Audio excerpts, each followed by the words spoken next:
బీసీలకు 42% రిజర్వేషన్ కల్పించడంలో పేటెంట్ రేవంత్ రెడ్డిది మాత్రమే అని ఎమ్మెల్యే కడియం శ్రీహరి అన్నారు.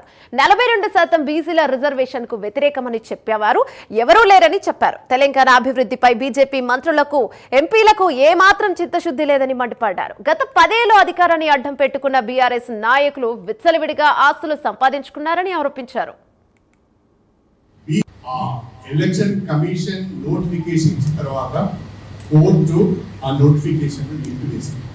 బీసీల పైన కపట ప్రేమ ప్రకటించే బీజేపీ కానీ బీఆర్ఎస్ కానీ 42% రిజర్వేషన్లకు మేము కట్టుబడి ఉన్నామని కానీ, లేదా కేంద్రంలో మేము అధికారంలో ఉన్నాము నరేంద్ర మోడీ గారిని ఒప్పిస్తాం 42% సంబంధించిన బిల్లును ఆమోదిస్తామని కానీ ఒక్క మాట బీజేపీ ద్వారా రావడం లేదు.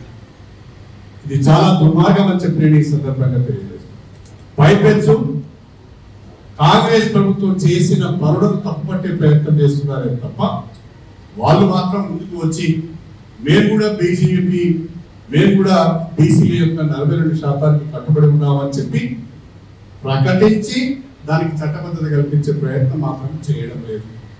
ఇది మనము గ్రామాలలో బీసీలకు చెప్పాలి. BJP BRS